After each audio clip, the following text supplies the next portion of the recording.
to introduce Dick Batchelder, Reverend Dick Batchelder, who's come on in, who's was ordained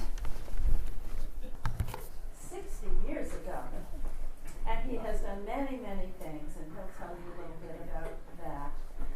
But especially his time working with federal prisoners and how it has been very informative to him and interesting, and he'll talk about all of that.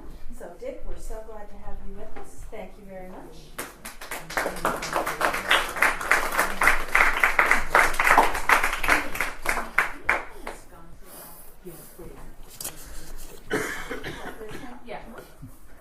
Well, greetings to all of my fellow fugitives from the workday.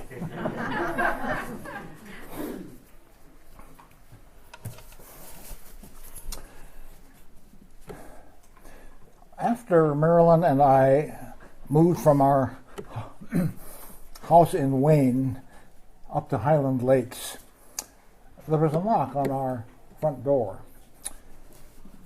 And outside was the lay leader of the Methodist Church in Warwick, New York, who said that he had heard that when shopping around for a new church home, I had confessed that I enjoyed teaching adult education classes. And when I said, well, yeah, that's right, he said, well, would you consider teaching adults in a prison?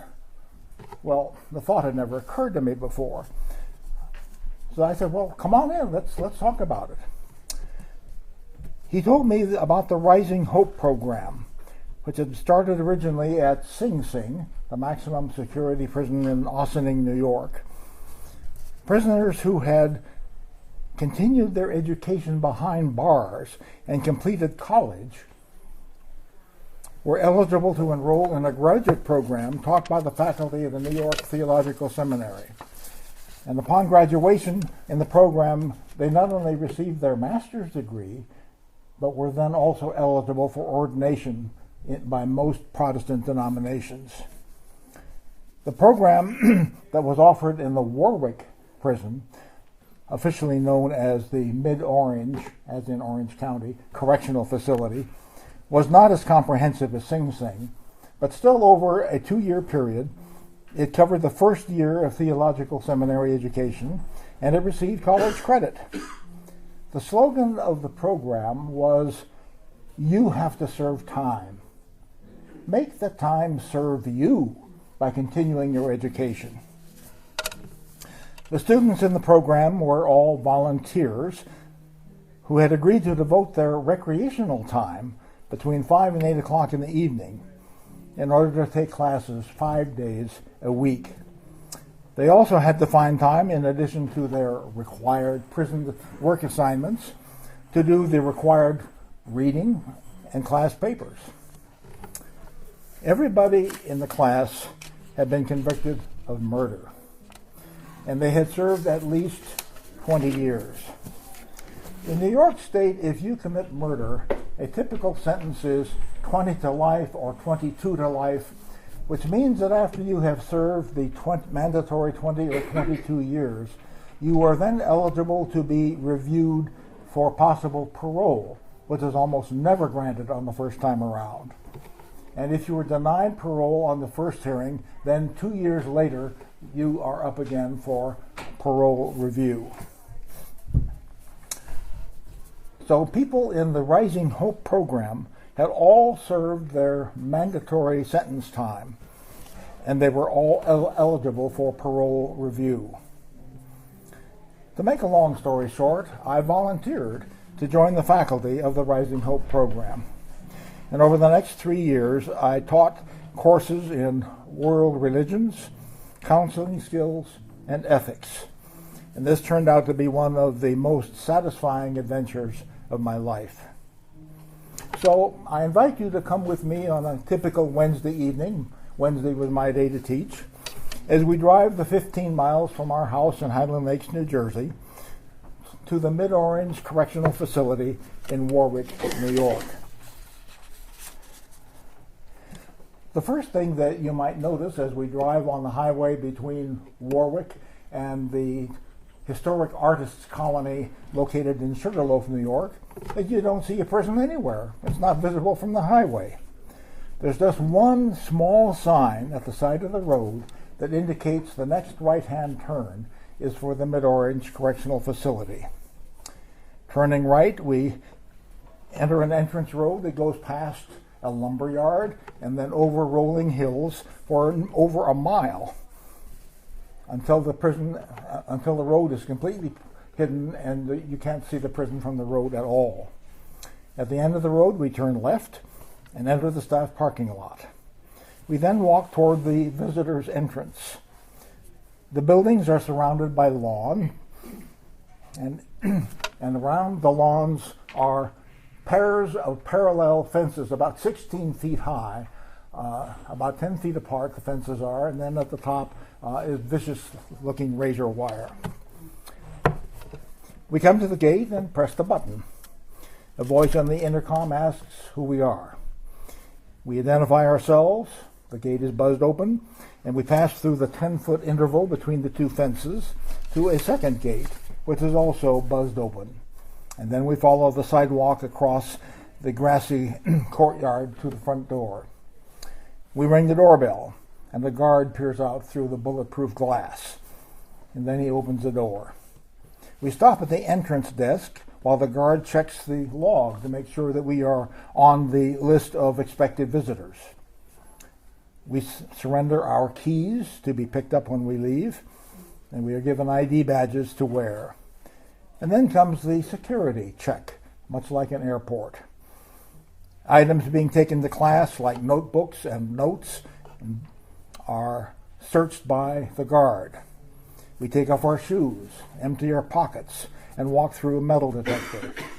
If the metal detector goes off, like with suspender clips or other metal, then you are subject to a search with a handheld electronic scanner. Can you guess what the high danger items are that they are looking for?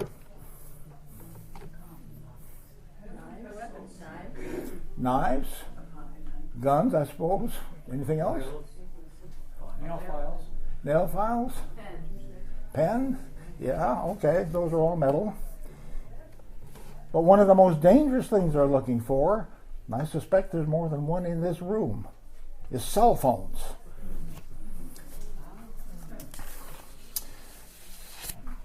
If you think about it for a minute, you can realize how dangerous cell phones could be if they enable prisoners to talk to one another or to people outside simultaneously to coordinate either an act of violence or a potential escape. Cell phones are strictly forbidden in the prison. And one of the things that they will check at, as you walk through at the entrance gate, do you have a cell phone with you? If so, put it here. Pick it up when you leave.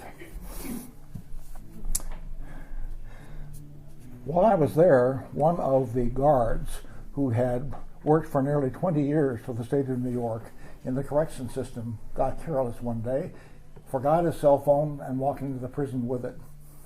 He was discovered with a cell phone. He was immediately dismissed, put on suspension, and after a hearing, he lost his job and he also lost all of his pension benefits. They take cell phones very seriously as a security threat. Well, once we've gone through the metal detectors, we are then given a locker basket and encouraged to leave everything behind that we're not going to need at the class. And then you check the basket and you will pick it up on your return. Then we put back on our shoes, pick up our books and our class notes, and head for a heavy metal door. We are buzzed in by an inside guard and then walk up 2 flights of stairs. At the top of the first flight, another stairway comes in from the right, from which the prisoners enter, who are heading up to the floor on which the classrooms are and the library is located. For carrying books and other school supplies, the prisoners are required to use open mesh bags so that everything inside is visible. We join them and then climb another flight together to the classroom floor. There we sign in at the desk, give our name and which classroom we're heading for and the time that we've entered. And then we walk down the hall to meet our class. Depending on which year it is and which class I'm teaching, there are 8 to 12 students waiting for us in the classroom. Now this size makes for good interaction and good group discussion. So now the fun begins.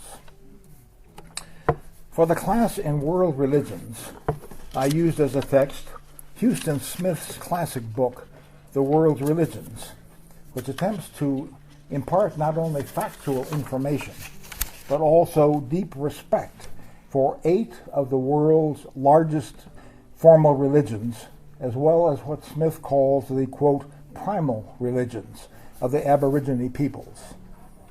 Each of these religious traditions tries in its own way to wrestle with the ultimate questions about the purpose of life and the proper relationship of humans to each other, to other living things, and to the rest of the physical and spiritual universe. Since members of my class came from Protestant, Catholic, Jewish, Islamic, Buddhist, and atheist belief systems, I think you can imagine that the level of sharing and mutual questioning and discussion was, to say the least, robust. In the course on ethics, I used Cornel West's writings as a springboard into discussion on racism. We argued about the relative effectiveness of trying to achieve racial equality or justice using the nonviolent approach of Martin Luther King compared with the by any means necessary approach of Malcolm X. We also explored the limits of human responsibility. I was just following orders is a familiar excuse for those charged with crimes against humanity, from Nazi Germany to the killing fields of Cambodia, to the ethnic cleansing of Kosovo, to the slaughter today that's going on in Sudan. But is not the individual soldier still morally responsible for his own decision to follow the orders, and also for the way he interprets what the order actually means? To illustrate, I asked the class some simple questions. If you think you can avoid personal responsibility by just following orders of your superiors, let's theoretically raise the bar to the ultimate level and assume for a moment that the 10 Commandments actually were issued by God, the highest authority. You have decided you will follow those orders.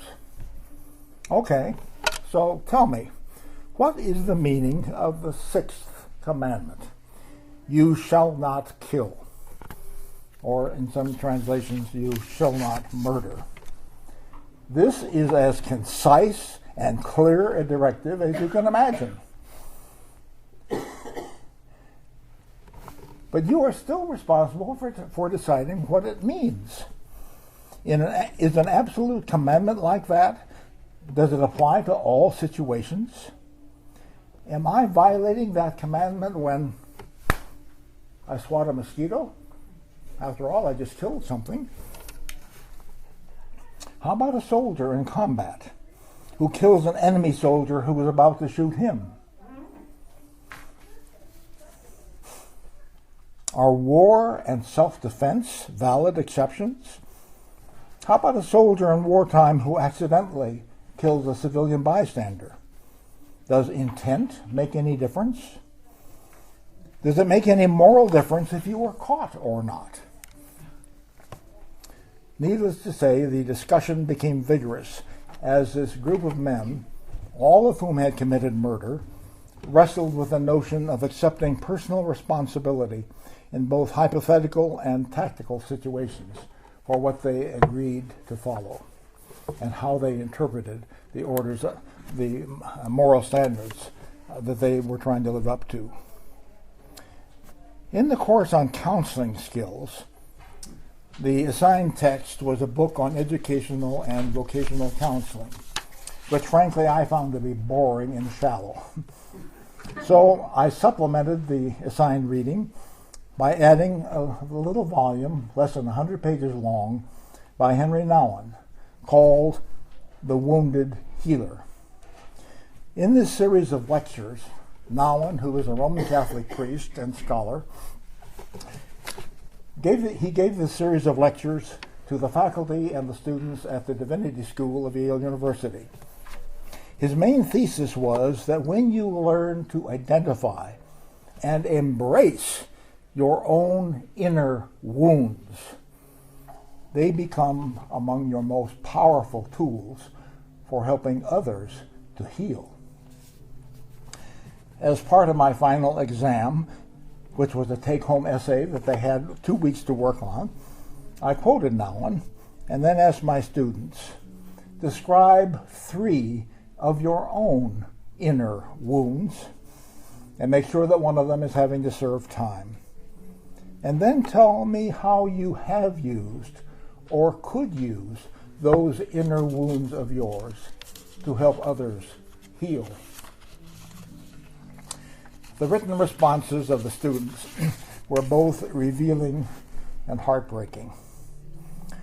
Here is a composite self-portrait of some of my students. A kid grows up poor in a crime-infested, violent neighborhood. His mother was an alcoholic who dropped out of school in the 9th grade when she became pregnant.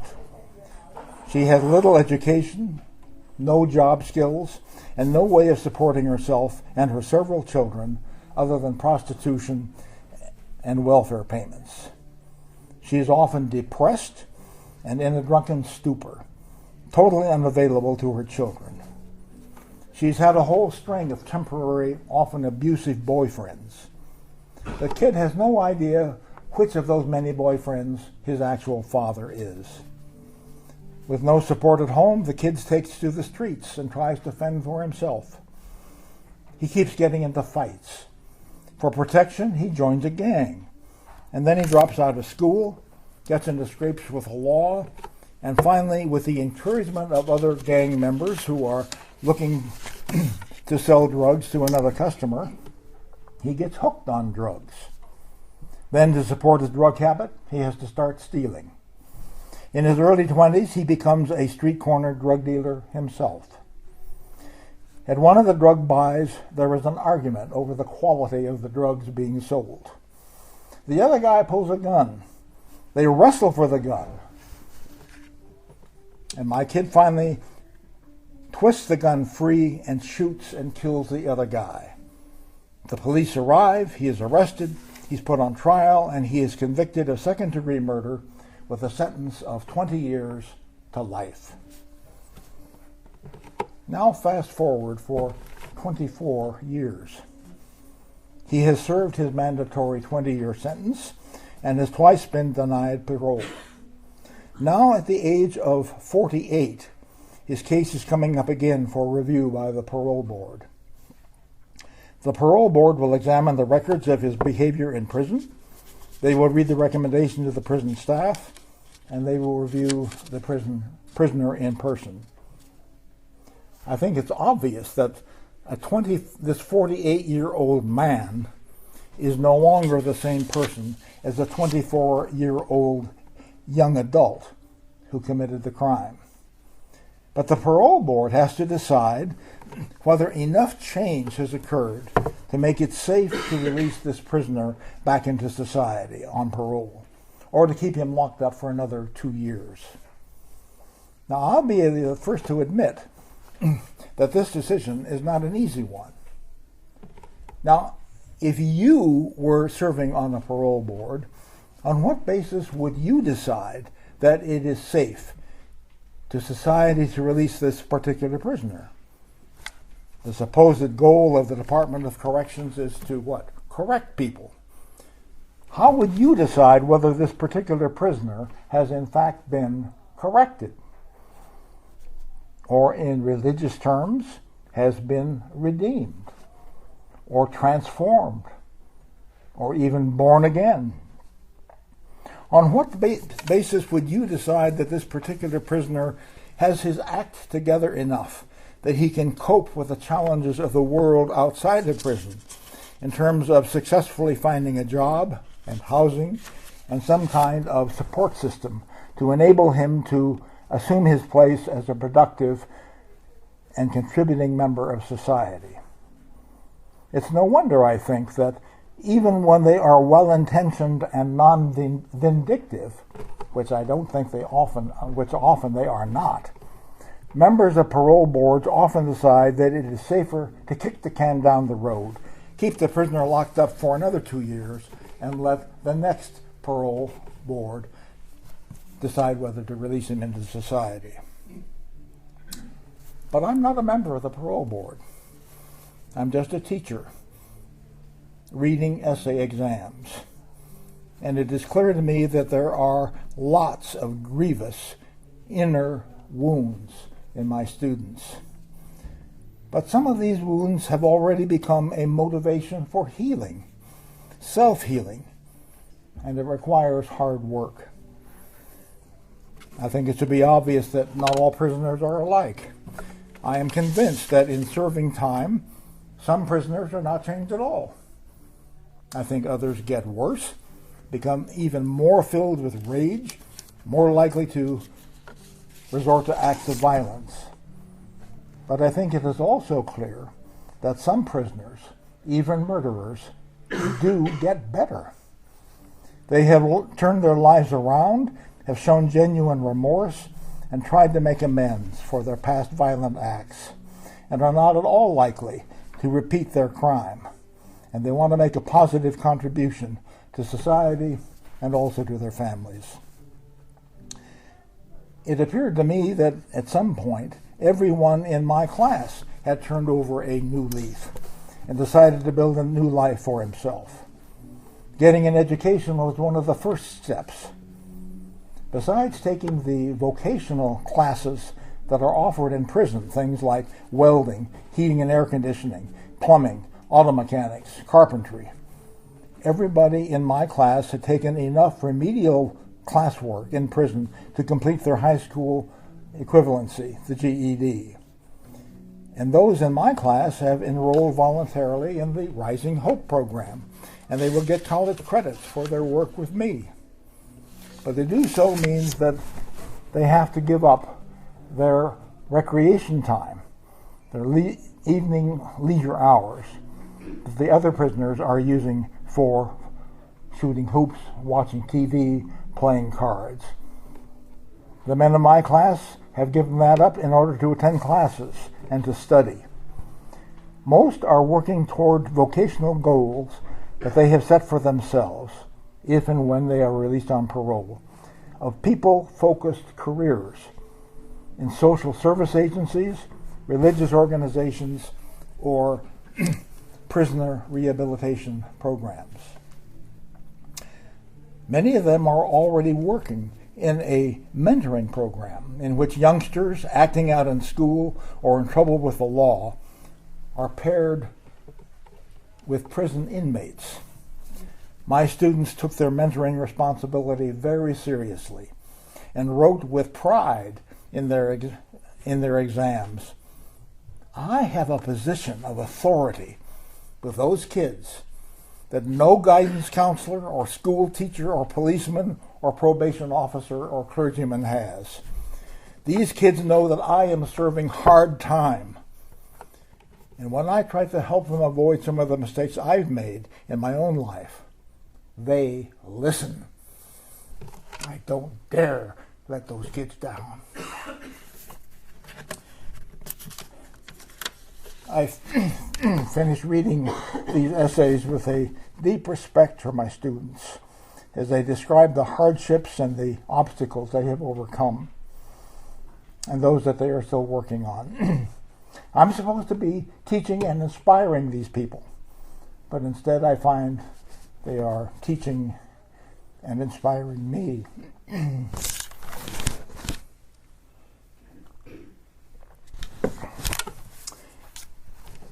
Let me shift gears now and move away from my own personal experience to some of the broader issues which provide the context within which my experience at the Mid-Or Instructional Facility is set.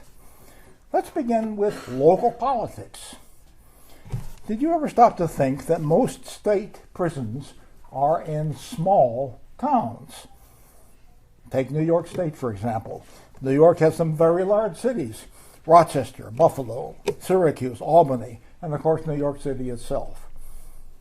And most of the people who are in the prisons come from these large cities. But where are the biggest state prisons? In small towns like Ossining, Attica, Fishkill. How many of you know where Fishkill is?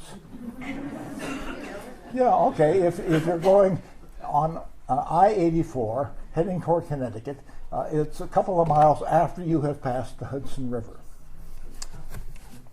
But now tell me, if you had a son or a brother or a husband or a father serving time in Fishkill, and you lived in the Bronx, how would you get from the Bronx to Fishkill? What bus or train would you take? It's only about 60 miles from Yankee Stadium to the correctional facility in Fishkill.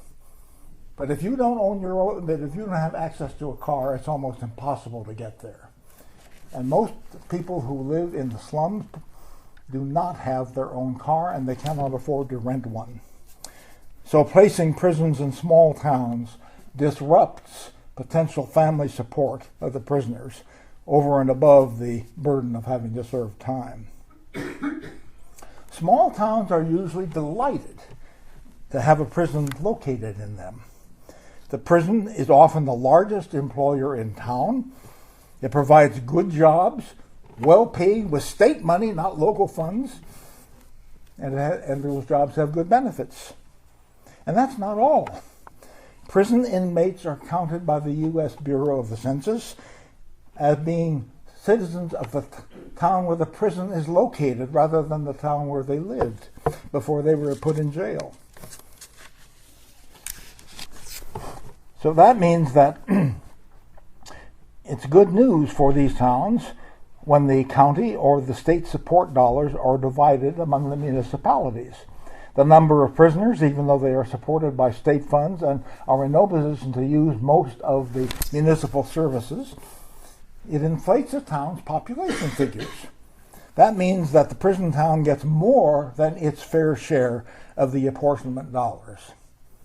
No wonder small towns like their prisons and lobby ferociously to keep them open and full. Now let's shift our attention from local politics to the national scene.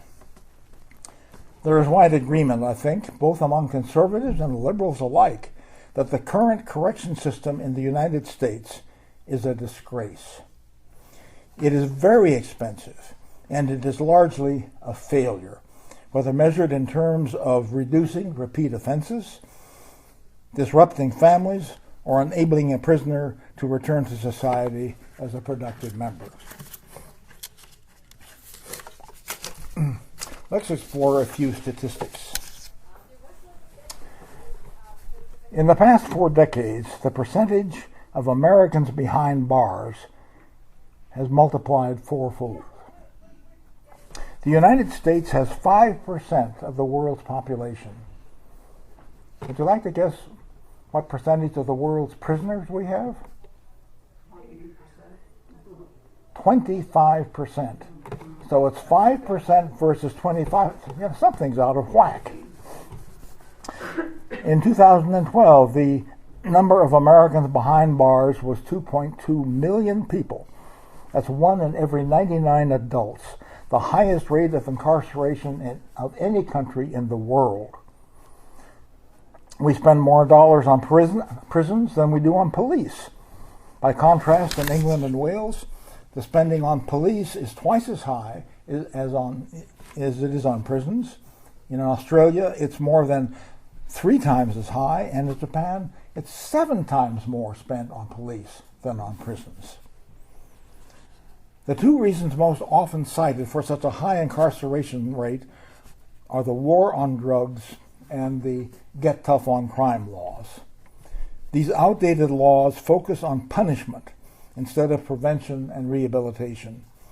They mandate prison sentences for crime instead of dealing with the problems underlying crime through programs trying to deal with drug treatment or rehabilitation or job education or education and job training. Sociologist Bruce Western of Harvard thinks that it is no coincidence that the crime rate soared after social welfare programs were trimmed during the 1970s and 1980s. He says, quote, "We may have skimped on welfare, but we paid anyway, splurging on prisons. Dollars diverted from education and employment found their way to prison construction," unquote. Another Harvard sociologist, Matthew Desmond, agrees that no money was saved, noting that the United States serves a smaller segment of its population with public housing than do most European countries, but makes up for it by spending on prisons, which are used as de facto public housing.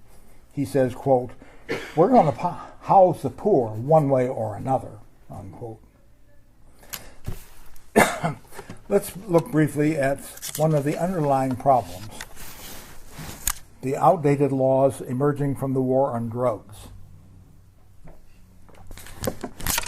In 2010, there were 1,638,846 people arrested in the United States on nonviolent drug charges.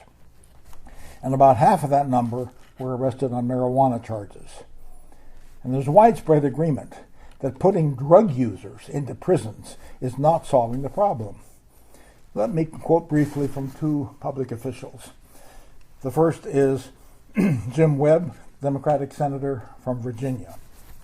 Quote, "Drug offenders, most of them passive users or minor dealers, are swamping our prisons.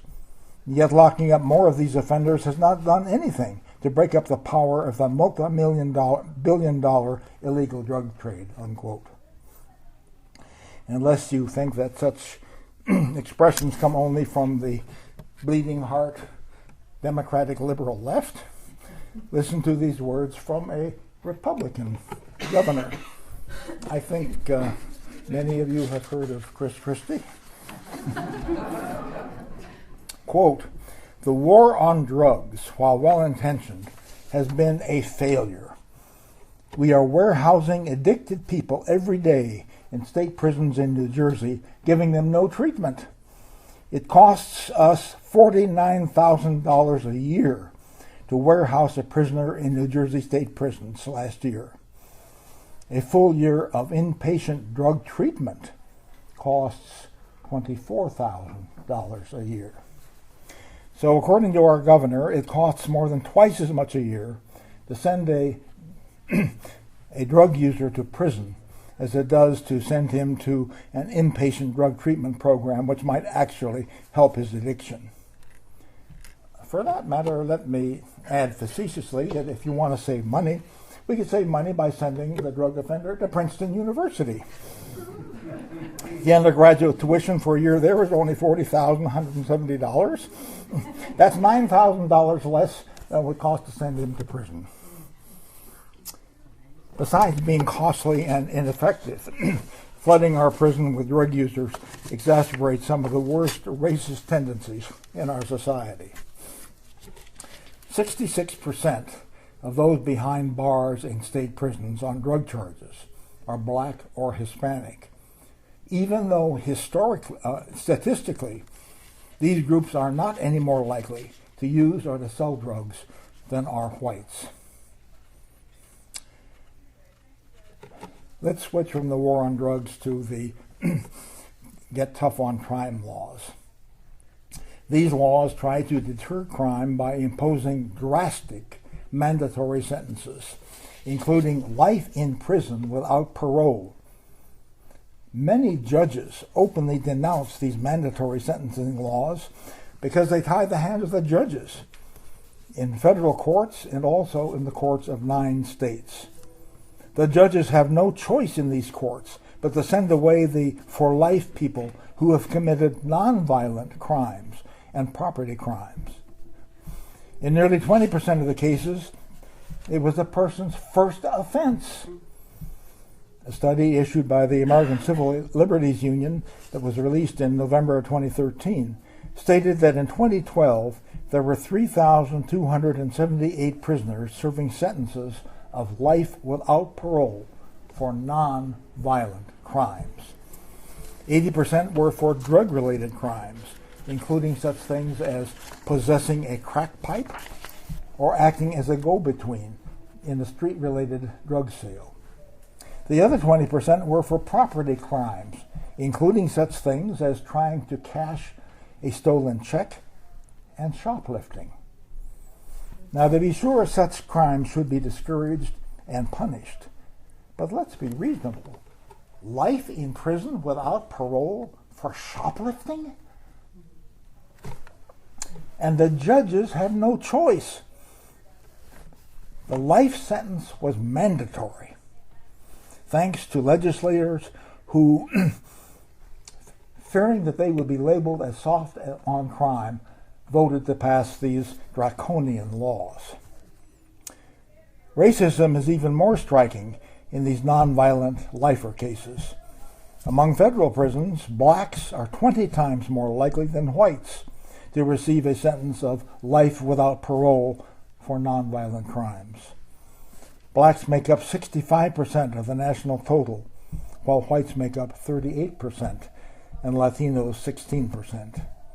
In Louisiana, it's even worse, with blacks making up 91% of those sentenced to life without parole for nonviolent crimes. It's hard to justify this kind of mandatory sentencing.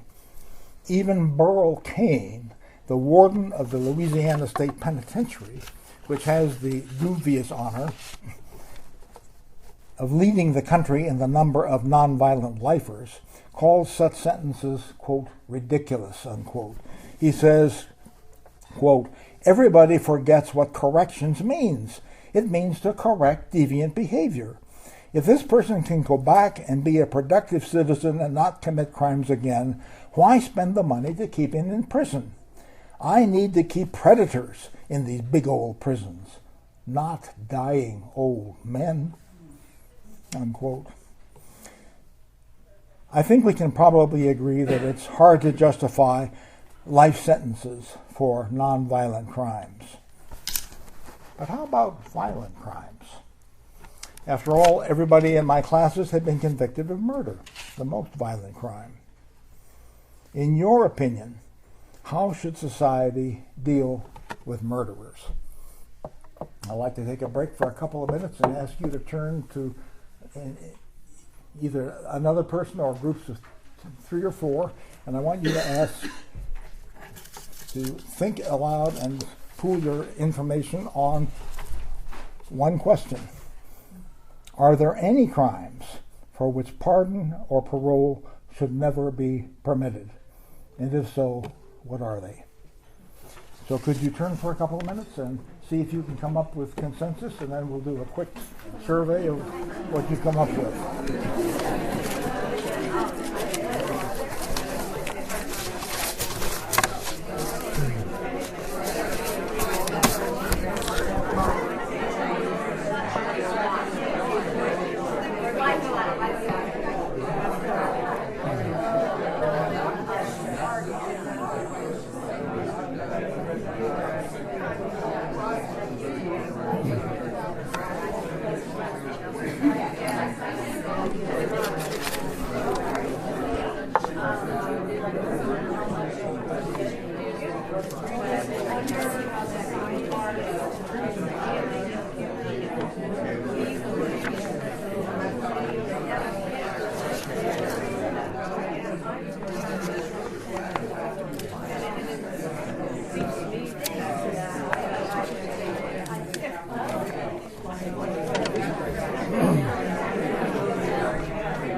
Okay, may I interrupt? I would gather we could go on discussing this all afternoon, which we don't have. But I'd like to just see, are there any, what did you come up with? Any group come up with them? Yes. You talk a couple of things. One, rape plus murder is one that I think the person should Okay, not. rape plus murder, okay. Rape if you've killed the person that you've raped, right. Okay. And also kidnapping plus murder. Kidnapping plus murder, okay. Any other, yes? Crimes against humanity. Crimes against humanities, such as? Such as planned extermination of peoples. Okay, all right, okay. Any others? Yes? Well, there's an issue of just what to do, but there are some people that you might meet that are really sort of manic in a way and have done things that were very hurtful to other people physically, otherwise, and seem to have intense feeling about reacting to anything that happens in a very violent way. Okay. Yes? I think that the laws that say this is mandatory are the problem. That when you tie the judge's hands, you take out humanity and mercy and justice. And that then all crimes get categorized. And so someone does a nonviolent crime, but they used attempted murder or something like that, or they reduce the charge, but they're tied by the rules. This crime equals this sentencing. Whether there's a whole new, you probably know about it. What do we do with teenagers who were tried as adults? They committed murder. They're sentenced to life without parole. And now all the research on the brain that these children's frontal cortex were not developed, and that a child that committed a crime at 15, 16, 17, 18, 19 would not have done it at 25, 26, 27.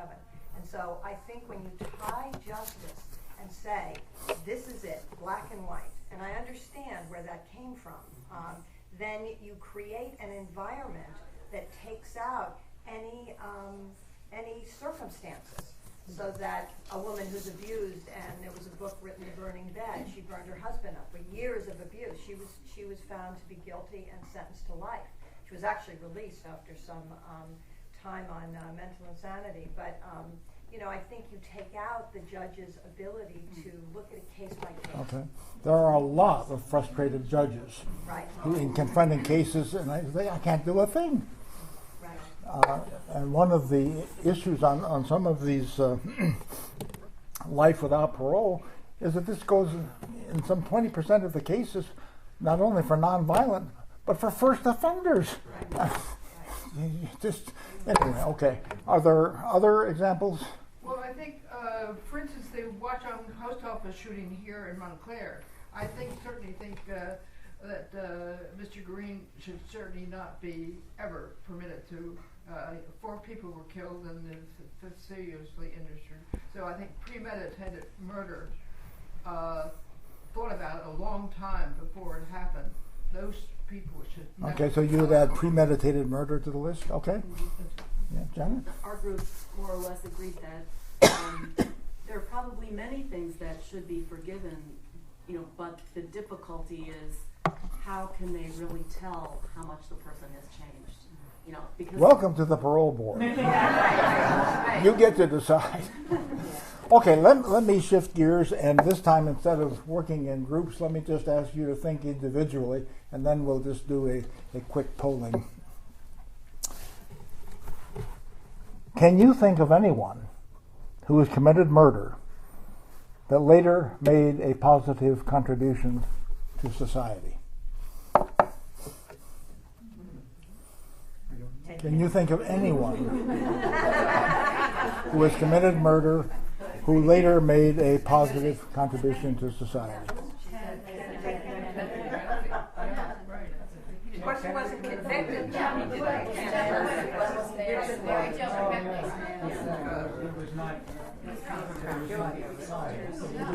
Okay, well, all right. So one suggestion is Ted Kennedy. Soldiers. I'm sorry? soldiers? Yeah, okay. And of course, in a lot of cases, some of the causes for the post-traumatic stress and all the other ailments is because they're suffering their own personal guilt for what they've done or had to do. Yes? I think even among criminals, when I was working over at Straight and Narrow, we went down to the part of Rahway Prison that deals with sex offenders. And during the session, we had a bunch of people, and they understood that we could ask them any question we wanted. And I asked a man that I thought was the pedophile, and I said, "Did it occur to you at all while you were raping these children that you could be doing them serious mental harm for the rest of their lives?" And this guy looked at me totally blankly, and one of the counselors that was with me said, "You better answer her, because she's no joke." At which point he said, "Me? You talking to me? I'm not the pedophile. I rape grown women. He's the pedophile." And I thought, holy cannoli. I mean, Okay. I mean, you know that, and you may have mentioned before I came in, Michelle Alexander's book, The New Jim Crow. That's an incredible book about how the New York City Police Department treats people they arrest for, anyway, it's a whole thing. But Okay. Well, I'm not a pedophile. okay. Way in the back, yeah. I think Moses is a great example of somebody who feels injustice and reacts in their youth, who ends up as an adult able to do remarkable things. Not Moses? Moses. Yeah, okay. I'm going to cut this off, and I hope you're feeling frustrated because the purpose of this is to get you thinking about it, not to solve it. We're not going to solve it here, you stay all day, but to raise the issue so that you can continue your thinking. For myself, the more that I got to know the men in my classes, the more I became aware of how thin was the line that separated me from them. I have struggled with issues of anger all of my life, trying to keep my anger under control. But I have been lucky. My parents, though not perfect, were there for me. I did not grow up in a violent neighborhood. I was not abused as a child. And when I was a young adult with my hormones raging and my judgment often clouded, I did not get hooked on drugs or alcohol. And I did not have access to a gun. So I did not commit that one irreversible act of violence that took another person's life. But does that make me morally superior to those who were not as lucky as I am? Those who did commit such an act of deadly violence? At the end of every class session, as my students and I walked down the stairs together, and as we came to the first landing where they turned left and were locked up for the night, and I turned right and was able to return home, I reflected on how thin the line was that separated me from them. And I often said to myself, there, but by the grace of God, go I. Before we jump to the conclusion about crimes that are beyond pardon, I think it is worth... No, they got big mosquitoes out there.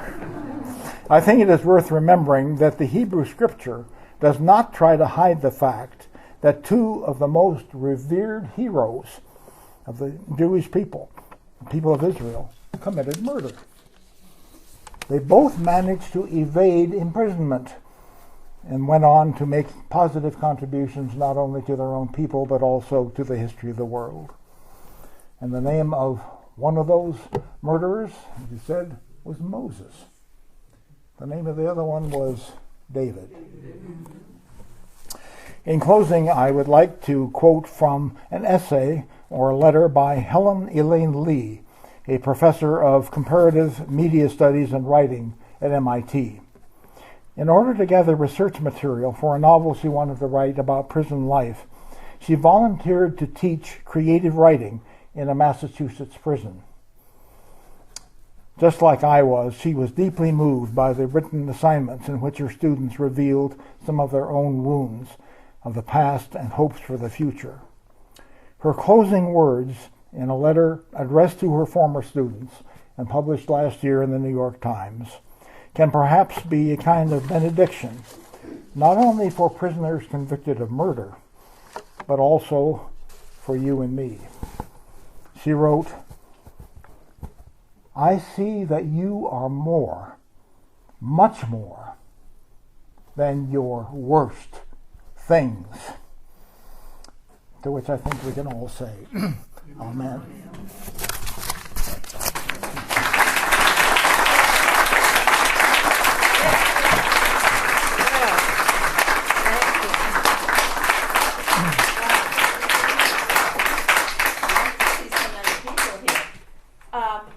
Dick didn't talk about his ministering before this time, but you can tell what a great minister, but what a great time for us to be hearing what he's done, but thinking about it ourselves. So thank you so much. Wow. Are there any questions? It's 12:30. If you have questions, please stay so that you can. Also, feel free to leave if you want to go join the work group. Yes, they're working around. You could tell. And if you can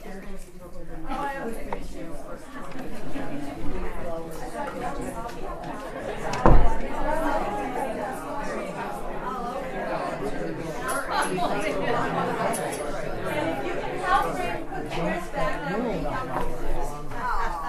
Thank you.